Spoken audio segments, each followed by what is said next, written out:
Hello friends, welcome to SSC coaching centre. दोस्तों, आज की वीडियो में बात करेंगे गणित के इम्पोर्टेंट प्रश्नों की। उन प्रश्नों की बात करेंगे जो एनटीपीसी के एग्जाम में पूछे गए हैं, ग्रुप डी के एग्जाम में पूछे गए हैं। और दोस्तों, ये वीडियो बहुत इंपॉर्टेंट है। एक बार इस वीडियो को पूरा जरूर देखिएगा और अपने दोस्तों में जो तैयारी कर रहे हैं उनके पास इस वीडियो को जरूर शेयर करिएगा। ठीक है दोस्तों, तो चलिए स्टार्ट करते हैं। पहला प्रश्न है आपका, एक व्यक्ति शांत जल में 4 किलोमीटर पर आवर की गति से तैरता है। यदि धारा की गति 1 किलोमीटर पर आवर हो तो उसे किसी निश्चित दूरी तक जाने और आने में 1.5 घंटा लगता है। बताएं कि उस स्थान की दूरी कितनी है। ठीक है दोस्तों, देखिए यहाँ पर मैं आपको बता दूं, वेलोसिटी ऑफ मैन, ठीक है, कितनी है वेलोसिटी ऑफ मैन? 4 किलोमीटर पर घंटा। यहाँ तक तो किसी को कोई डाउट नहीं है। और वेलोसिटी ऑफ यहाँ पर वेलोसिटी ऑफ स्टीम कितनी है? 1 किलोमीटर। वेलोसिटी ऑफ स्टीम कितनी है दोस्तों? 1 किलोमीटर पर घंटा। क्लियर? यहाँ तक किसी को कोई डाउट नहीं है। क्योंकि गति कितनी देर की? धारा की गति है 1 किलोमीटर की और व्यक्ति की गति है 4 किलोमीटर की। हमने क्या किया? दोनों को लिख लिया। अब यहाँ पर आपसे क्या कह रहा है? यहाँ पर दोस्तों आपसे ये कह रहा है कि एक निश्चित दूरी को जाने में और आने में, वो निश्चित दूरी आपको पता ही नहीं है कितनी है। आपको मालूम है? नहीं मालूम। तो नहीं मालूम तो आप क्या करेंगे? उस निश्चित दूरी को क्या करेंगे? x मान लेंगे। ठीक है। अब देखिए, जाने की और आने की दोनों की बात कही है, तो x दूरी जाएगा और x दूरी ही क्या आएगा? वापस लौट के आएगा। क्लियर दोस्तों? x दूरी जाएगा और x दूरी ही वापस लौट के आएगा। क्लियर इतनी बात? अब यहाँ पर देखिए, जाएगा और आएगा, समझिए, जाएगा और आएगा दोनों को क्या करेंगे? जोड़ देंगे। ठीक है दोस्तों, जाएगा और वापस आएगा। जब जाएगा और आएगा तब कितना समय लगता है? 1.5 घंटे का। क्लियर दोस्तों? जाने में और आने में क्या लगता है? 1.5 घंटे का समय लगता है। तो जब जाता है दोस्तों, जब जाएगा तो क्या करेंगे? जोड़ देंगे। तो 4 और 1 कितना हो जाएगा? 5। और वापस आएगा तो क्या करेंगे? घटा देंगे। 4 में से घटा देंगे 3। अब कुछ स्टूडेंट कहेंगे यहाँ पर बात समझ में नहीं आई, क्यों घटा दिया, क्यों जोड़ दिया? अब हम आपको बता दें। देखिए, व्यक्ति की चाल कितनी है? 4 किलोमीटर पर घंटा। तो जब व्यक्ति जाएगा तो एक बार तो धारा के साथ जाएगा। ठीक है दोस्तों, जैसे मान लीजिए धारा की दिशा इस तरफ बह रही है, ठीक है, ये बह रही है, तो एक बार व्यक्ति जाएगा धारा की दिशा में, 4 की चाल से जा रहा है, 4 की चाल व्यक्ति की है और 1 की चाल धारा की है। टोटल जोड़ के कितनी हो गई? 5। ये धारा के साथ की हो गई। अब जब व्यक्ति वापस लौट के आएगा तो धारा के विपरीत लौट के आएगा। 4 की चाल से लौट रहा है और धारा की चाल इधर 1 किलोमीटर वापस खींच रही है, तो 4 में से 1 किलोमीटर खींची तो कितनी हो जाएगी? 3। इसलिए यहाँ पर दोस्तों 3 है। तो ये जाने का हो गया और ये आने का। ये दोनों किसके बराबर है? 1.5 घंटा के बराबर है। तो 1.5 घंटे को आप क्या लिख सकते हैं? 3/2 लिख सकते हैं। यहाँ तक तो किसी को कोई भी डाउट नहीं होना चाहिए। अब क्या करेंगे? इनका एलसीएम ले लीजिए। 5 3 का एलसीएम कितना हो जाएगा? 15। 5 से काटो 15 को 3 बार में, 3 का मल्टीप्लाई x में करेंगे तो 3x। 3 से काटेंगे 15 को 5 बार में, 5 का मल्टीप्लाई x से करेंगे तो 5x बराबर कितने के? 3/2 के। 3x 5x कितना हो जाएगा? 8x बटे में दोस्तों कितना? 15 बराबर कितना? 3/2। अब क्या हो जाएगा? त्रिज्य गुणा हो जाएगा। ठीक है दोस्तों, तो 15 का मल्टीप्लाई 3 से होगा कितना? 15 त्रिक का 45। 8 का मल्टीप्लाई इधर 2 से होगा तो 8 दूनी का कितना हो जाएगा? 16। यहाँ पर तो x ही रहा आपका।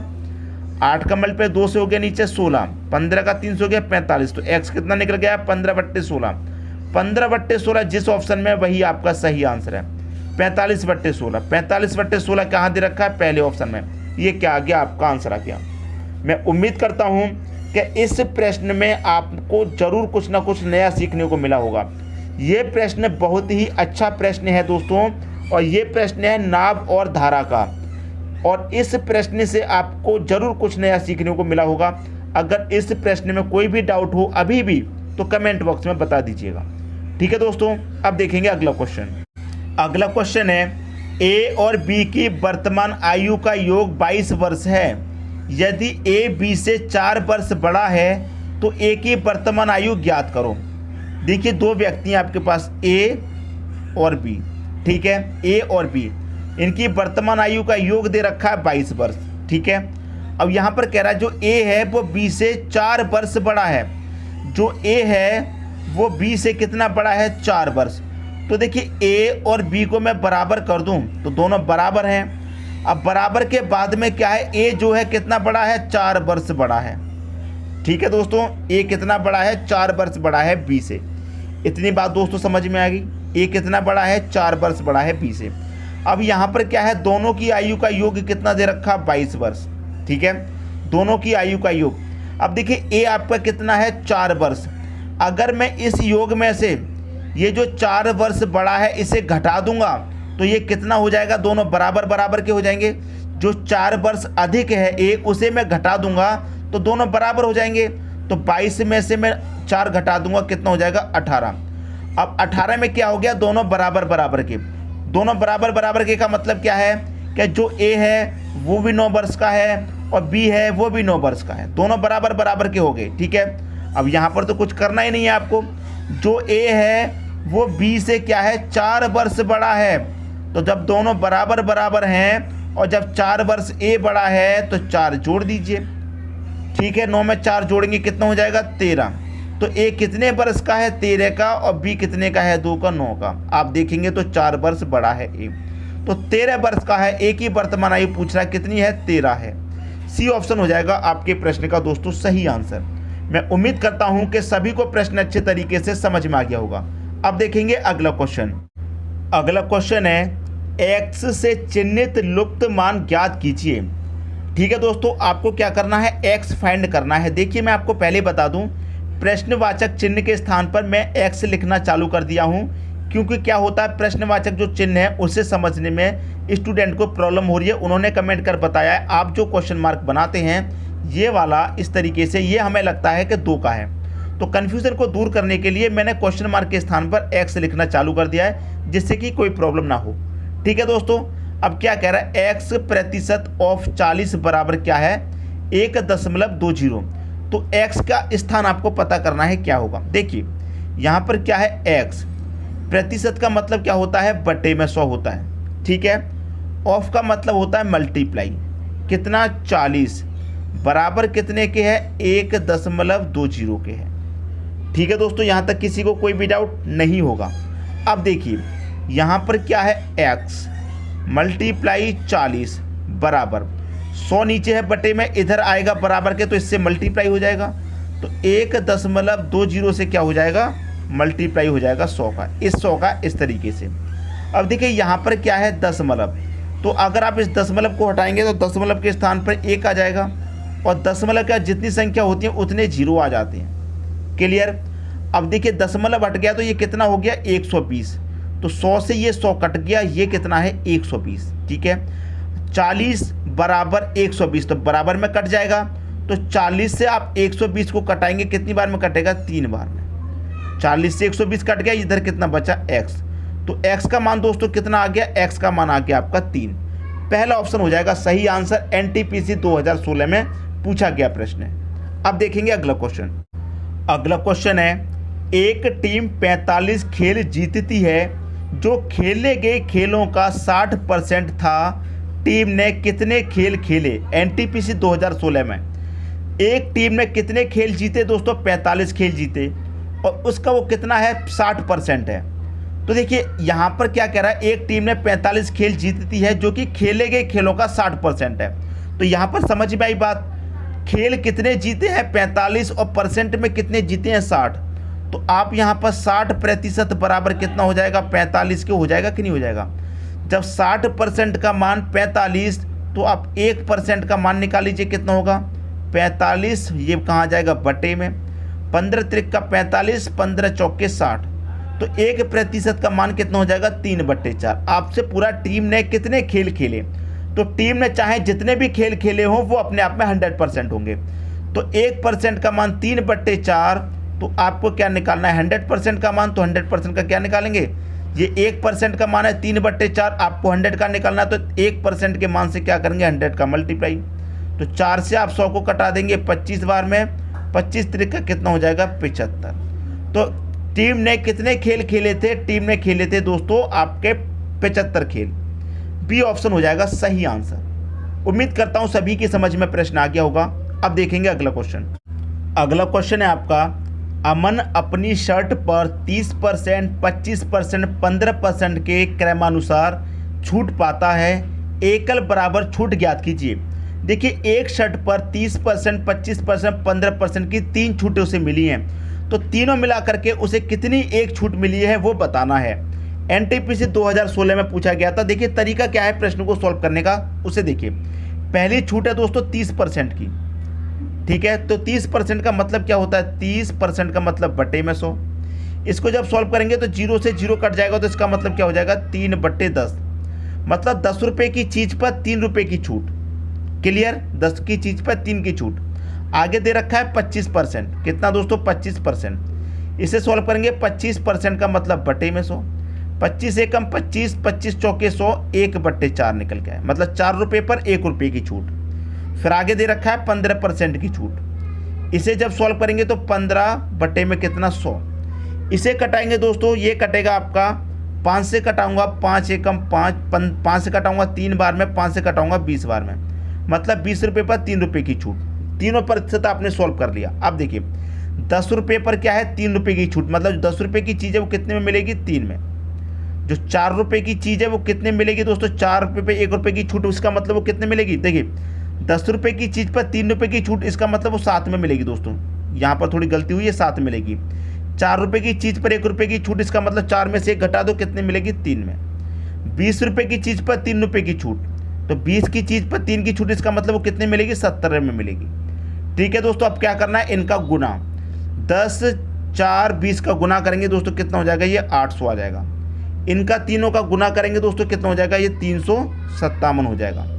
ठीक है दोस्तों, देखिए 800 रुपये की चीज़ पर 357 की छूट, तो क्या करेंगे, 800 रुपये में से 357 की छूट मिल रही है उसे माइनस कर देंगे। ठीक है, तो देखिए यहाँ पर करते हैं, 800 में से क्या करेंगे, माइनस कर देंगे 357 को, तो कितना बचेगा, आपको बचेगा 443। ठीक है दोस्तों, तो कितने रुपए में मिल रही है कोई चीज़ आपको, 443 में। कितने रुपए में से, 800 रुपये में से। अब यही चीज़ आपको प्रतिशत में बतानी है, तो क्या करेंगे, आप 100 से मल्टीप्लाई करेंगे। ठीक है, जब 100 से मल्टीप्लाई करेंगे तो 2 जीरो से तो आपके सीधे सीधे 2 जीरो कट जाएंगे। 8 से कटाएंगे, 8 5 40 कटेगा, 8 5 40 कटेगा, 4 बचेगा 43, फिर से 8 5 40। ठीक है दोस्तों, 3 बचेगा, नहीं जाएगा, 10 मतलब कितना हो जाएगा, 30। फिर कितनी बार कटेगा दोस्तों, 8 से 8 त्रिक का 24, तो 55.3 किस ऑप्शन में है ये देख लीजिए। 55 एक ही ऑप्शन में है, 55.3, तो यही आपका क्या गया, आंसर आ गया। उम्मीद करता हूं सभी को प्रश्न अच्छे तरीके से दोस्तों समझ में आ गया होगा। इस तरह का प्रश्न दोबारा मिलेगा तो आप कभी गलती नहीं करेंगे। अब देखेंगे अगला क्वेश्चन। अगला क्वेश्चन है, अनिल के वेतन में 40% की कमी की गई और उसके बाद उसमें 40% की वृद्धि की गई, उसके वेतन में अंतिम हानि प्रतिशत ज्ञात कीजिए। एनटीपीसी 2016 में। देखिए मैं आपको एक बात बता दूं, जितने प्रतिशत की हानि है उतने ही प्रतिशत का लाभ। दोनों ही चीज़ें जब बराबर हैं तो ऐसे प्रश्न में क्या होगा, हमेशा हानि होगी, हमेशा। जैसे यहाँ पर 10 की हानि और 10 का ही लाभ कह दे, 10 की कमी चाहे 10 की वृद्धि कह दे, तो उसमें हमेशा हानि ही होगी आपको। 10 की जगह 12, 14, 15 कुछ भी कह दे, जितने की कमी है जितने की वृद्धि, तो उस प्रश्न में हमेशा हानि होगी, और इसमें हानि प्रतिशत ही पूछ रहा है। तो मान लीजिए कोई भी वस्तु पहले 100 रुपये में होगी, उसका क्रय मूल्य कितना होगा, 100। अब 100 रुपये की चीज़ को 40% की कमी में बेचा गया, तो 100 का 40% सीधा 40 हो जाएगा, तो इसका मतलब कितने बेचा गया, 60 में। 100 की चीज़ को 40% कमी में बेचा गया, इसका मतलब 60 में बेचा गया। ठीक है, 60 में बेचा गया, यहाँ तक क्लियर हुआ। फिर कह रहा है उसके बाद उसमें 40% की वृद्धि हुई। 100% की चीज़ पे पहले 40 की कमी हुई, तो कितने की रह गई चीज़, वो 60 की रह गई, 60 की रह गई। अब क्या होता है, उसमें 40% की वृद्धि हो गई, 40% की वृद्धि हो गई, तो 60 का आप क्या करेंगे, 40% निकाल लेंगे, तो आपको पता चल जाएगा कितने की वृद्धि होगी। ठीक है, तो 60 का 40% निकालेंगे, परसेंट का मतलब बटे में 100, 0 से 0 कटा दो, 0 से 0, 6 चौके 24, मतलब 24 की वृद्धि हो गई। जब 40% की कमी की गई तो वो वस्तु हो गई 60 रुपये की, फिर इसमें 40 की वृद्धि की गई, तो 100 में 40, 60 में 40 की वृद्धि करेंगे तो 24। तो आप क्या करेंगे, 60 में 24 को जोड़ देंगे, तो इसका मतलब 84। तो पहले वो वस्तु 100 रुपये की थी, 100 से आप उसे कितने बेच रहे हैं, 84 में। ठीक है दोस्तों, 100 रुपये की चीज़ को 84 में बेच रहे हैं तो कितने की हानि? आप कहेंगे सीधा सीधा 16% की हानि। पहले ऑप्शन में 16 दे रखा है, ये आपका आंसर आ गया। बात आ गई दोस्तों सभी की समझ में? क्लियर हुई बात? 100 की चीज़ को 40 की हानि पे बेच रहे हैं, इसका मतलब 60 पे। अब 60 पे बेच रहे हैं, फिर क्या किया, उसमें वृद्धि की गई, तो 60 रुपये में वृद्धि की गई 40% की, तो 60 का 40% निकला गया 24, तो 60 में 24 की वृद्धि कर दी, इसका मतलब कितना हो गया 84। पहले 100 में थी, अब 84 में कितने की कमी? 16 की। उम्मीद करता हूँ सबकी समझ में प्रश्न आ गया होगा। अब देखेंगे अगला क्वेश्चन। अगला क्वेश्चन है आपका, एक दवा पर्यवेक्षक 0.05% दवाओं को दोषपूर्ण दवाओं के रूप में खारिज कर देता है। 4 दवाओं को खारिज करने के लिए कितनी दवाओं की जांच की जाएगी? एनटीपीसी 2016 में पूछा गया। देखिए यहाँ पर प्रतिशत में कितनी दवा खारिज कर रहा है वो, आप कहेंगे 0.05%, और यहाँ पर कितनी दवा खारिज कर रहा है वो? 4 दवा खारिज कर रहा है। तो ये दोस्तों दोनों बराबर हो जाएंगे, 0.05% 4 के बराबर। ये 4 के बराबर है तो आप 1% का मान निकाल लीजिए। 1% का मान निकालेंगे 4, और ये कहाँ जाएगा दोस्तों? बटे, मतलब 0.05 कहाँ जाएगा? इधर बटे में आ जाएगा। ठीक है, 0.05। अब जब यहाँ से आप दशमलव को हटाएंगे तो दशमलव के बाद कितनी संख्या है? 2, तो ऊपर 2 जीरो बढ़ा दीजिए। अब नीचे क्या रह गया? 5। अब 5 से कटा देंगे, कितनी बार में कटेगा? 5 अट्ठे 40, और एक ही जीरो मतलब 80 बार में कट गया। तो 1% का मान कितना है? 80। आपसे पूछ रहा है कि कितनी दवाओं की जांच की जाएगी, तो कितनी भी दवाओं की जांच करेगा? 100% करेगा। तो 1% बराबर 80, तो आपका 100% बराबर कितना? 80 गुने 100। 100% का मान निकालना, तो 80 का मल्टीप्लाई 100 से कर दो। 8 एकम 8, 1 0 2 0 3 0। तो कितनी दवाओं की जांच करेगा दोस्तों? 8000 दवाओं की जांच करेगा। बी ऑप्शन हो गया आपके प्रश्न का सही आंसर। बात आ गई दोस्तों सभी की समझ में? अब देखेंगे अगला क्वेश्चन। अगला क्वेश्चन है, एक आयत की लंबाई और चौड़ाई में 15% की वृद्धि। पहले कितने की वृद्धि हो रही दोस्तों? 15% की। अब 15% का मतलब क्या है? सुन लीजिए, 15% का मतलब बटे में 100। इसको जब सॉल्व करेंगे तो 5 से कटेगा 3 बार में, 5 से कटेगा 20 बार में, मतलब 3/20। वृद्धि की बात हो रही है दोस्तों, याद रखना वृद्धि की। फिर क्या हो रहा है? 10% की कमी।